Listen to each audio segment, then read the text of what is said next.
Hello everybody, welcome back to Edu Updates, and this is the third video and second part for the chapter matter around us pure. So first part में हमने 8 questions इस chapter के discuss किए थे, जहाँ पे हम matter के डिफरेंट फॉर्म्स के बारे में बात कर रहे थे। For example solutions and mixtures, और मिक्सचर्स कितने टाइप्स के होते हैं, होमोजेनियस, हेट्रोजेनियस, और सॉल्यूशंस कौन कौन से होते हैं, true solution, suspensions, colloids.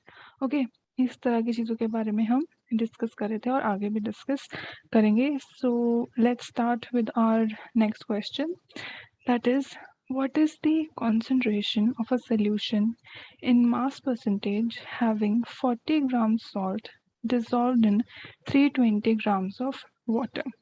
Okay, सो यहाँ पे इसने क्या पूछा है, ये पूछ रहा है कि हमें क्या बताना है, हमें बतानी है कॉन्सेंट्रेशन।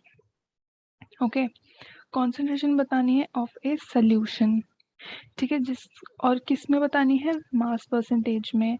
तो अगर आपको याद होगा तो हमने क्या किया था, लास्ट वाली जो वीडियो थी उसका जो लास्ट क्वेश्चन था वो हमें कॉन्सेंट्रेशन को किस किस तरह से हम रिप्रेजेंट कर सकते हैं उसके बारे में हम डिस्कस कर रहे थे। तो ये एक तरह से एक वे है of presenting concentration of a solution in mass percentage, यानी कि दोनों के मास का रेशियो लेंगे और उसको परसेंट में कन्वर्ट कर देंगे। अब हमें कॉन्सेंट्रेशन ऑफ सोल्यूशन मांगा है, हमें दिया क्या क्या हुआ है, 40 grams of salt and 320 grams of water। हमने क्या डिस्कस किया था कि सोल्यूशन के दो पार्ट्स होते हैं, एक होता है सोल्यूट और दूसरा क्या होता है, सॉल्वेंट। सॉल्वेंट हमेशा सोल्यूट से ज़्यादा अमाउंट में प्रेजेंट होता है, यानी यहाँ पर वाटर हमारा हो गया सॉल्वेंट एंड सॉल्ट हमारा हो गया सोल्यूट, ठीक है। और हमें कॉन्सेंट्रेशन निकालनी होगा सोल्यूशन। तो हमारे पास सोल्यूट का मास हो गया 40 ग्राम्स और सोल्यूशन का मास क्या हो जाएगा, जब इन दोनों को हम ऐड करेंगे तो हमारे पास सोल्यूशन बन जाएगा, यानी कि 320 प्लस 40 ग्राम्स, इनको जब हम ऐड करेंगे तो हमारे पास सोल्यूशन का मास आ जाएगा, दैट वुड बी 360 ग्राम्स। तो 40 ग्राम्स डिवाइडेड बाय 360 ग्राम्स और इसको हमें परसेंटेज में कन्वर्ट करना है, तो हमारे पास कॉन्सेंट्रेशन ऑफ सोल्यूशन आ जाएगा in mass percentage. Okay, concentration of solution मतलब एक सोल्यूशन जिसका मास 360 ग्राम्स है उसमें कितना ग्राम्स ऑफ सॉल्ट प्रेजेंट है, that is the concentration of this solution. Okay, इसको जब हम पूरा कैंसिल आउट करेंगे, पूरा डिवाइड करेंगे तो हमारे पास आंसर क्या आ जाएगा, 11 point around 11%। That means the second option is the right answer. Next, which of the mentioned properties do not correspond? We must not underrate these terms because इनकी वजह से हमारे questions गलत हो जाते हैं। तो इन्होंने क्या बोला है, जो नहीं correspond करते to that of a suspension। Okay, तो हमने लास्ट वीडियो में डिस्कस किया था, हमारे पास सॉल्यूशंस होते हैं true solutions, suspensions and colloids. Solutions की हमने कुछ प्रॉपर्टीज डिस्कस की थी ट्रू सॉल्यूशन की। अब यहाँ पर सिमिलरली हमको सस्पेंशन की प्रॉपर्टीज के बारे में बताने की कोशिश की है। ओके, जैसे देखो यहाँ पर मैंने एक इमेज से एक्सप्लेन करने की कोशिश की है। सोल्यूशन में क्या होता है, सॉल्वेंट कंप्लीटली डिसॉल्व हो जाता है।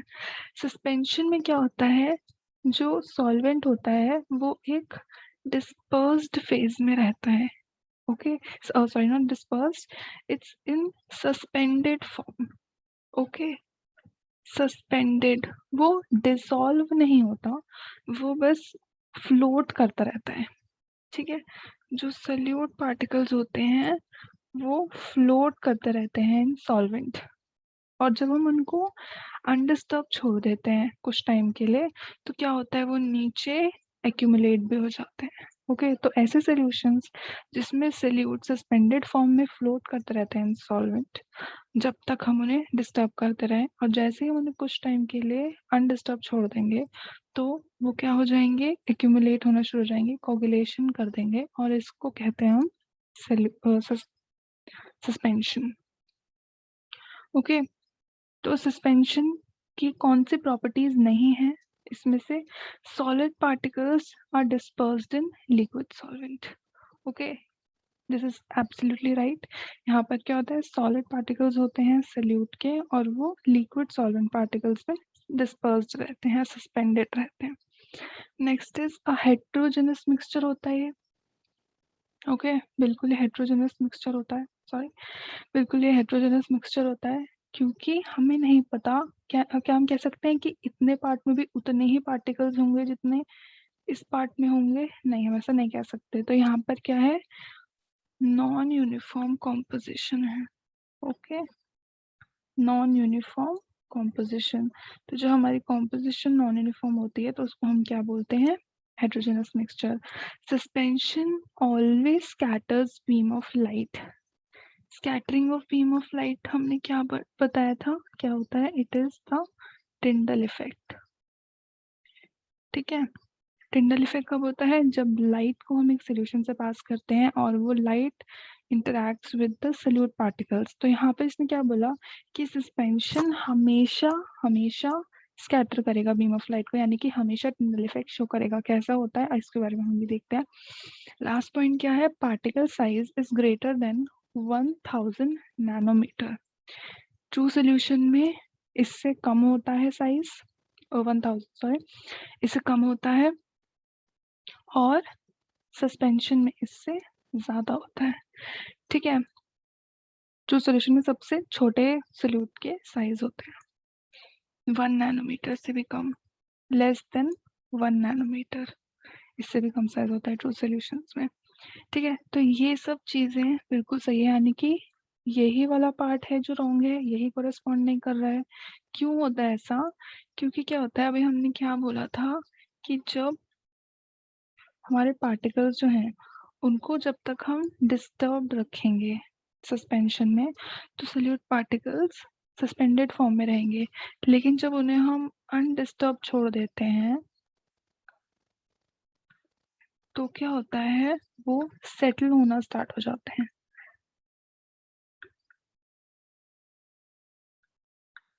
ठीक है, ये हम सोल्यूट्स की बात कर रहे हैं, सोल्यूट्स की। तो जब कुछ टाइम के लिए अनडिस्टर्ब छोड़ते हैं तो क्या होता है, वो बॉटम में सेटल होना स्टार्ट हो जाता है। इसका मतलब यहाँ पर कोर में उनकी कंसंट्रेशन कम हो जाएगी और कुछ टाइम बाद चली जाएगी, सारे के सारे यहाँ पे सेटल हो जाएंगे। तो जब यहाँ पार्टिकल्स ही नहीं होंगे तो लाइट को स्कैटर क्या करेगा, इसीलिए ऑलवेज लिखना यहाँ गलत है। हम कह सकते हैं कि yes suspension does scatter beam of light but it does not so always. Okay, next, which of the given options is not a colloid? Okay, अब कोलॉइड क्या होता है, देखिए यहाँ पर एक टेबल है जिसकी हेल्प से हम इन सॉल्यूशंस, कोलॉइड्स और सस्पेंशंस के बीच में एक क्लासिफिकेशन कर सकते हैं, डिस्टिंग्विश कर सकते हैं। तो एक बार इसको देख लेता हूँ, उसके बाद हम देखते हैं कि कोलॉइड्स कौन से हैं और कौन से नहीं। सोल्यूशन में हमने देखा था कि यहाँ पर साइज पार्टिकल्स का लेस देन 1 नैनोमीटर होना चाहिए, सस्पेंशन में मोर देन 1000 है, ये 1000 होगा ये। ओके, उससे ज्यादा होना चाहिए। और कोलॉइड्स में क्या होता है, इन दोनों के बीच में होता है ये। ठीक है, इन दोनों के बीच में होता है। तो colloids reside between solution and suspension. इसकी अपीयरेंस बिल्कुल क्लियर होती है, इसकी थोड़ी क्लाउडी होती है और इसकी भी थोड़ी सी धुंधली होती है। सेपरेशन, सोल्यूशन में क्योंकि कंप्लीटली डिसॉल्व हो जाते हैं सॉल्यूट्स, तो उनको हम फिल्ट्रेशन से सेपरेशन नहीं कर सकते। कोलॉइड्स में भी हम सेपरेशन नहीं कर सकते। ओके, क्योंकि उसकी भी पार्टिकल का साइज काफी छोटा होता है, सबसे ज्यादा बड़ा पार्टिकल का साइज होता है सस्पेंशन का, इसलिए यहाँ पर हम सेपरेशन कर सकते हैं। Filterability passes through the filter paper, यानी कि फिल्टर नहीं होंगे इसमें पार्टिकल सोल्यूशन में। कोलॉइड्स भी फिल्टर पेपर से फिल्टर नहीं होते, सोल्यूशन के थ्रू पास हो जाते हैं। और सस्पेंशन में क्या होता है, वो सिंपल फिल्टर पेपर से हम इनको कर सकते हैं। जैसे कि इसका एग्जांपल ले लेते हैं, चॉक प्लस वाटर। ठीक है, एकदम पाउडर्ड पाउडर्ड चॉक ले लिया हमने, जब इसको वाटर में मिलाएंगे तो क्या होगा, कुछ टाइम तक जब तक वो घूमते रहेगी फिर वो सेटल हो जाएगी कुछ टाइम बाद। और हम जब उसको फिल्टर करने की कोशिश करेंगे तो जो चॉक के पाउडर पार्टिकल्स हैं वो फिल्टर पेपर पर सेट हो जाएंगे, वाटर पास आउट कर जाएगा। Effect of beam of light यानी कि यहाँ पर हम टिंडल इफेक्ट की बात कर रहे हैं। टिंडल इफेक्ट में क्या होगा, सोल्यूशन में कैन पास थ्रू इट यानी कि नो टिंडल इफेक्ट। कोलॉइड्स में स्कैटरिंग होती है, यहाँ पर हमेशा नहीं होती है। ओके, हमेशा स्कैटरिंग नहीं होती है, कभी कभी होती है। तब कब होती है, जब पार्टिकल्स डिस्टर्ब रहते हैं, सस्पेंडेड फॉर्म में रहते हैं। ठीक है, तो अब देखो इनमें से कौन सा सोल्यूशन है जो कोलॉइड्स है। तो ब्लड जो है वो डेफिनेटली कोलॉइड है, क्योंकि यहाँ पर क्या होते हैं, बहुत सारे हमारे जो बायोलॉजिकल पार्टिकल्स होते हैं वो हमारे प्लाज्मा में डिसॉल्व रहते हैं। Milk is also a colloid. Starch aqueous solution is also a colloid, but lemonade is not a colloid.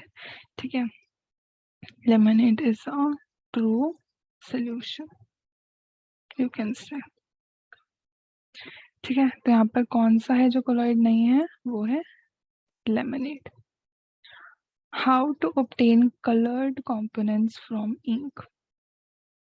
ठीक है, इंक में से हम कलर्ड कंपोनेंट्स कैसे अलग कर सकते हैं, सेपरेट कर सकते हैं। तो हमारे पास कई सारी टेक्निक्स होती हैं जिससे एक सोल्यूशन में से हम सॉल्वेंट और सोल्यूट को अलग अलग कर सकते हैं। यहाँ पर इनमें से एक टेक्निक है हमारे पास जो कि है इवेपोरेशन। क्या होता है, इंक में या डाई में क्या होता है, डाई जो भी पार्टिकल रहता है, डाइंग जो भी एजेंट रहता है वो हमारा सोल्यूट होता है। ओके, और सपोज इसके साथ में कोई भी सॉल्वेंट है लिक्विड फॉर्म में। ठीक है, तो क्या होगा, जब हम इसको इवेपोरेट करेंगे, इवेपोरेशन में क्या होता है, इस तरह से हमारे पास एक अरेंजमेंट है, ये हीट की वजह से वाटर बॉईल होगा, स्टीम की फॉर्म में ऊपर जाएगा और यहाँ पर इसको हीट प्रोवाइड करेगा। इससे क्या होगा, जो भी हमारे सॉल्वेंट पार्टिकल्स हैं वो एस्केप हो जाएंगे और यहाँ पर जो बचेगा ये क्या होगा, हमारा सोल्यूट यानी कि हमारी डाई। तो क्या हम प्रोसेस यूज कर रहे हैं, इवेपोरेशन। और क्या प्रोसेस यहाँ पे दिए हुए हैं, centrifugation, distillation and separating funnel. इसमें हम देखते हैं सेंट्रीफ्यूगेशन क्या होता है और डिस्टिलेशन क्या होता है। तो सेंट्रीफ्यूगेशन में क्या होता है, इसमें भी हमारे सोल्यूट और सॉल्वेंट पार्टिकल्स को अलग अलग करा जाता है with the help of centrifugal force.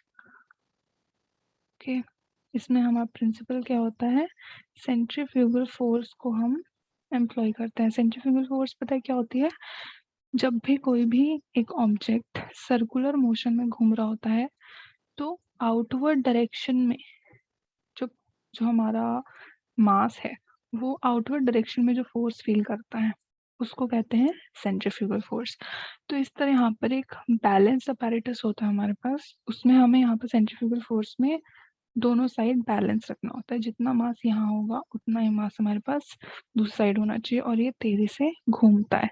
इसकी वजह से क्या होता है, जो भी हैवी मास होता है वो यहाँ पर आके कलेक्ट हो जाता है। तो इससे क्या होगा, एक टाइम पर यहाँ पर दो जो टेस्ट ट्यूब्स हैं उससे हमारे पास सॉल्वेंट और सोल्यूट पार्टिकल्स अलग अलग हो जाएंगे। ठीक है, इस तरह की जो टेक्निक है इसको मिल्क में कितना फैट है, ओके, इस चीज को यूज करने के लिए इस चीज को पता करने के लिए यूज किया जाता है इस तरह की टेक्निक को।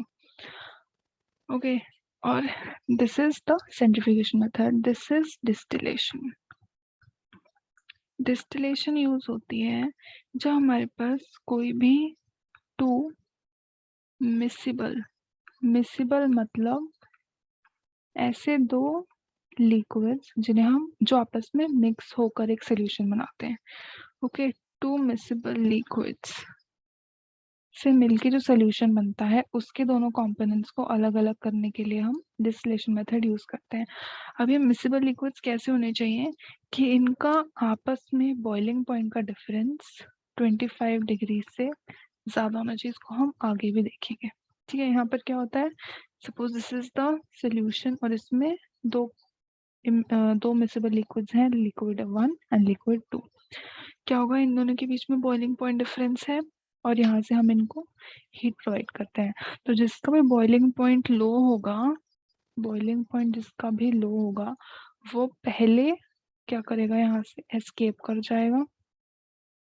यहाँ पर एक बाहर निकलने की जगह होती है, यहाँ पर एक कूलिंग जैकेट है, वेपर्स की फॉर्म में यहाँ आता है, यहाँ एंटर करता है और इस कूलिंग जैकेट की वजह से वापस ठंडा होके कंडेंस होके यहाँ पर कलेक्ट हो जाता है।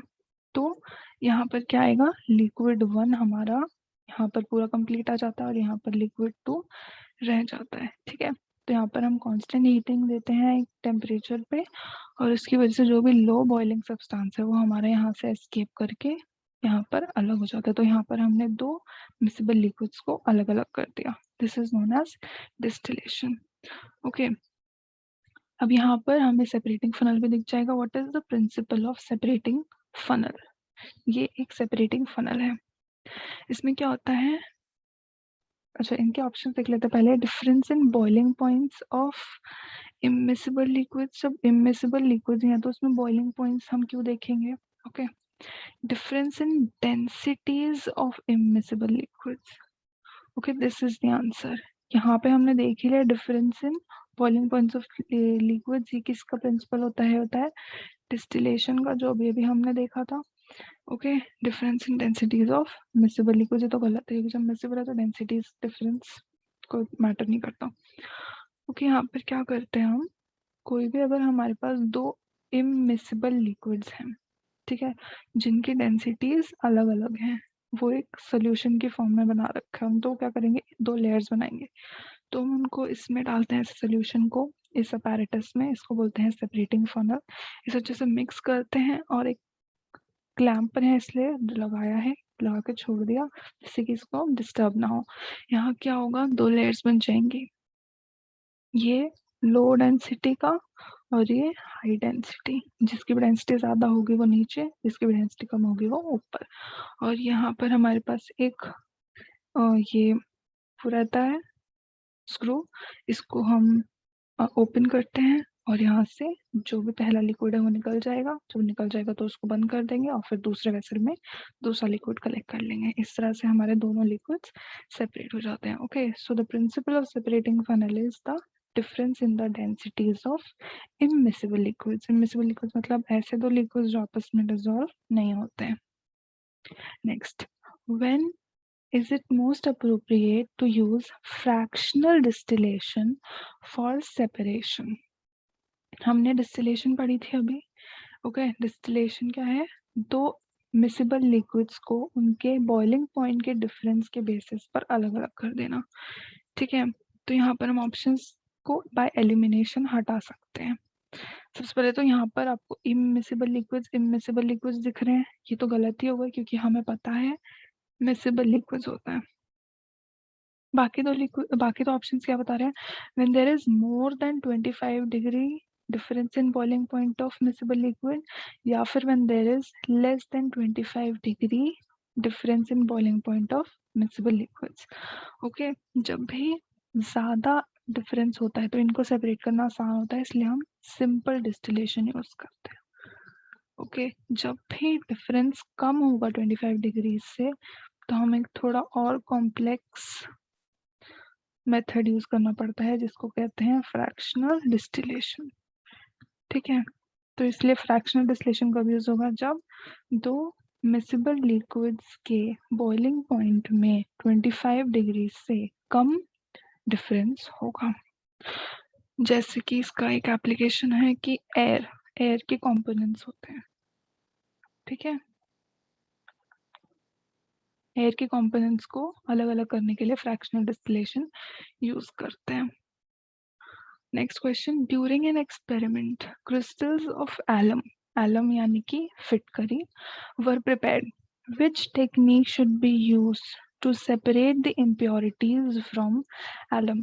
अब मैंने आपको ये एक दो वीडियोस में बताया हुआ है कि जब भी हमें प्रिपेयर्ड यील्ड में से इम्प्योरिटीज हटाने हैं तो हमें क्या मेथड यूज करना चाहिए? क्या हम इवेपोरेशन यूज करेंगे? नहीं। क्या हम डिस्टिलेशन यूज करेंगे? नो। ये एक सॉलिड होता है। जब एलम प्रिपेयर किया जाता है तो इट इज सॉलिड, और डिस्टिलेशन लिक्विड्स के लिए यूज करते हैं। सेंट्रिफिकेशन होगा? नो, यहाँ पर कोई सोल्यूशन नहीं है। नो। ठीक है, आ गया क्रिस्टलाइजेशन। क्रिस्टलाइजेशन की प्रिंसिपल मैं पहले भी बता चुकी हूँ। इसमें क्या होता है, हम एक सैचुरेटेड सोल्यूशन प्रिपेयर करते हैं अपना सब्सटेंस का मिनिमम सॉल्वेंट में, और इसको क्या करते हैं, बॉईल करते हैं मिक्स हो जाने के लिए थोड़ा सा, और फिर उसको कूल करते हैं। उसकी वजह से क्या होगा, इम्प्योरिटीज सोल्यूशन में रह जाएंगी और जो भी हमारा सब्सटेंस है वो क्रिस्टलाइज हो जाएगा और वो हमें प्योर फॉर्म में मिल जाएगा। इसलिए अगर हमें कोई भी एक प्रिपेयर्ड कंपाउंड को इम्प्योरिटीज से फ्री करना है तो हम क्या यूज करते हैं, क्रिस्टलाइजेशन टेक्निक यूज करते हैं। Which of the options is true regarding the nature of type of change occurring? Okay, तो दो टाइप के चेंजेस होते हैं, हमें पता है, फिजिकल चेंज और केमिकल चेंज। ओके, इसके बारे में हम यहाँ पर थोड़ा सा देखते हैं। फिजिकल चेंजेस वो चेंज होते हैं जो एक कंपाउंड की कॉम्पोजिशन या उसकी आइडेंटिटी इन्हें चेंज नहीं करती, उन्हें कहते हैं फिजिकल चेंज। ओके, वो उसकी आइडेंटिटी को चेंज नहीं कर रहे हैं। जैसे एक ग्लास का टूटना, एक ग्लास टूट गया, क्या वो टूटे हुए पीसेस ग्लास नहीं है? है। तो क्या हुआ, सिर्फ एक फिजिकल चेंज हुआ कि एक फिजिकल स्ट्रेस की वजह से वो ग्लास टूट गया। हमने कुछ अलग अलग कैंडीज ली, उन्हें मिक्स कर दिया, क्या ये कोई केमिकल चेंज है? क्या वो कुछ नया बन गई? नहीं, वो सब अभी भी कैंडीज है। श्रेडिंग ऑफ पेपर, ओके, एक पीस लिया, उसको छोटे छोटे पीसेस में डिवाइड कर दिया एक पेपर को, तो जो ये हर एक पीस है, क्या उसकी कॉम्पोजिशन अलग है? क्या वो कुछ और बन गया? नहीं, वो भी टुकड़े हैं पर वो पेपर के ही टुकड़े हैं। इसी तरह से folding of a paper, melting of ice, chopping of wood, cutting of your hair, okay, sublimation, boiling of water, breaking of an egg, ये सब कुछ एग्जाम्पल्स हैं कि यहाँ पर क्या हो रहा है, वो चीज़ पे एक एक्सटर्नल फोर्स की वजह से, एक एक्सटर्नल एजेंट की वजह से चेंजेस आए हैं, पर ये ऐसे चेंजेस हैं जिसकी वजह से उस पर्टिकुलर कंपाउंड की या उस पर्टिकुलर सब्सटेंस की कॉम्पोजिशन या आइडेंटिटी चेंज नहीं हुई है। केमिकल चेंजेस क्या होते हैं, जिसमें composition and identity they change. Okay, ये चेंज हो जाते हैं, जैसे कि रस्टिंग ऑफ आयरन। जब आयरन रस्ट करता है तो क्या होता है, उसकी कॉम्पोजिशन बदल जाती है, वो एक तरह से ऑक्साइड में कन्वर्ट हो जाता है। Okay, chemically it becomes a different substance. इसी तरह burning of a would, would को जब हम जलाते हैं तो एशेस में कन्वर्ट हो जाती है, उसकी identity has changed. Cooking of an egg, यहाँ पर भी हमने एक एग की आइडेंटिटी चेंज कर दिया, उसको हम वापस ले जा सकते हैं? नहीं। Baking of a cake, electroplating, banana rotting, ये एक रिएक्शन होती है विनेगर और बेकिंग सोडा की। फायरवर्क्स, इस तरह के जितने भी चीजें हैं, एक्टिविटीज हैं, वो सब क्या होती हैं, केमिकल चेंजेस। तो melting of butter, is it a chemical change? Rusting of almirah, यहाँ पर इसने बोला है is true. Okay, rusting of almirah, is it a chemical change? Cutting of trees, तो भी हमने देखा था कि केमिकल चेंज नहीं होता है, क्या होता है, फिजिकल चेंज होता है, क्योंकि जो कटा हुआ पेड़ का टुकड़ा है वो भी अभी वुड ही है। ओके, इट इज, उसकी आइडेंटिटी अभी लूज नहीं हुई है। Breaking of water into hydrogen and oxygen by passing electric current, इसको क्या क्या होता है, इसको बोलते हैं hydrolysis. Okay, with the help of electric current water का हाइड्रोजन और ऑक्सीजन गैस में कन्वर्ट होना, बैलेंस रिएक्शन है। इसको कहते हैं हाइड्रोलाइसिस। और ये किसके थ्रू कर सकते हैं हम? इलेक्ट्रिक करंट पास करने से। ये फिजिकल चेंज है? नो। क्या हो रहा है? वाटर अब अपनी आइडेंटिटी लूज करके दो चीजों में चेंज हो जा रहा है, hydrogen gas and oxygen gas. तो ये क्या है? ये केमिकल चेंज। तो हमने आइडेंटिफाई कर लिया। मेल्टिंग ऑफ बटर, क्या ये केमिकल चेंज है? नो। बटर को वापस से हम फ्रिज में रख के उसे सॉलिडिफाई कर सकते हैं। रस्टिंग ऑफ आयरन, ओके, अलमीरा is what? Made of iron. तो उसमें रस्ट लगेगा तो वो एक केमिकल चेंज होगा। मैंने बताया था क्या? ऑक्साइड फॉर्म होता है वहां पे। Next, which of the properties of elements and compounds are correct? अब यहाँ पर हमने कुछ प्रॉपर्टीज को लिखा हुआ है of elements and compounds. Let's read them and find out कि इनमें से कौन सा सही है। Mixtures have a definite composition, compounds have no definite composition. Okay, mixture हमेशा डेफिनेट कॉम्पोजिशन होता है? नहीं, ये तो हम देख चुके हैं। नो, दो टाइप के मिक्सचर होते हैं, हेट्रोजेनस मिक्सचर और होमोजेनस मिक्सचर। तो सिर्फ होमोजेनस मिक्सचर में क्या होता है? कॉम्पोजिशन सेम होती है, हेट्रोजेनस में कॉम्पोजिशन सेम नहीं होती। Mixture formed as new substance. Compounds are not substances with individual identity. This is also wrong. Mixtures new substance नहीं होते हैं। कंपाउंड्स जो होते हैं वो एक नया सब्सटेंस बनता है। जैसे कि अभी हम पीछे की रिएक्शन दी थी, हाइड्रोजन और ऑक्सीजन मिलाकर वाटर बनाते हैं। तो ये दोनों मिक्स हुए और इन्होंने एक नया कंपाउंड बनाया, वाटर, जिसकी अपनी एक अलग आइडेंटिटी है। ये भी गलत हो गया। Mixtures can be separated by physical methods, compounds can only B separated by chemical methods into their constituents. Okay, so this one is right. Last भी देख लेते हैं। Mixture and compound do not show properties of their constituent substances. ये सिर्फ compounds में होता है, okay, mixtures में नहीं होता। तो इसलिए भी गलत हो गया। क्या होता है कि कंपाउंड्स जब कुछ नया बन गया तो वो अपने कॉन्स्टिट्यूएंट, जिस दो चीज से या तीन चीज से मिलके बने थे, अब उनकी आइडेंटिटी खत्म हो चुकी है, उनकी प्रॉपर्टीज वो शो नहीं करेंगे, वो एक नई प्रॉपर्टी शो करेंगे, इसीलिए उसको हमने कंपाउंड बोला।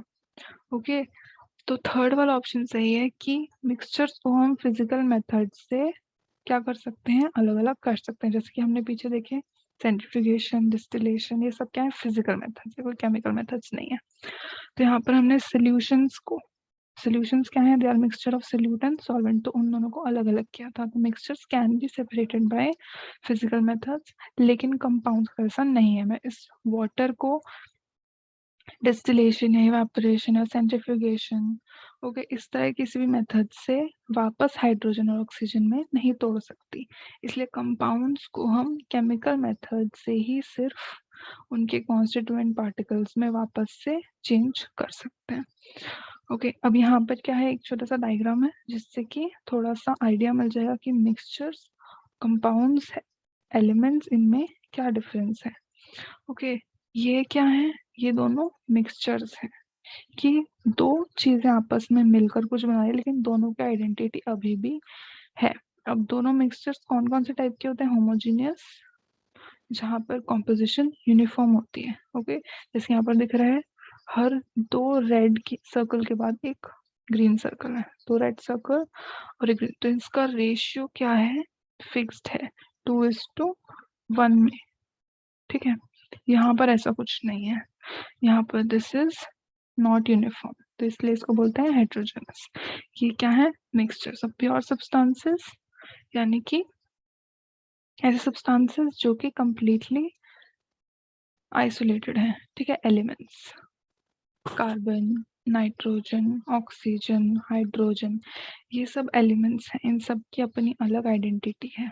ओके, और जब ऐसे दो या तीन एलिमेंट्स मिलके एक नई चीज बनाते हैं जिसकी एक अलग ही आइडेंटिटी होती है, उनको हम क्या बोलते हैं? कंपाउंड। जैसे यहाँ पे हमें दिख रहा है कि कुछ रेड और कुछ ब्लू कंपाउंड एलिमेंट्स ने मिलकर एक कंपाउंड बनाया है। ओके, और इसकी एक अपनी अलग आइडेंटिटी है। It is also pure substance. So I hope कि आपको ये वाला चैप्टर फाइनली ख़त्म हो गया है। होप कि आपको ये चैप्टर पसंद आया होगा, समझ में आया होगा। If there are any queries, please do share them on the comment box. If you have any suggestions, also comment in the comment box. And if you're here, then do not forget to check the other videos that are available on the channel also. Thank you for your time, and I'll be back with another chapter.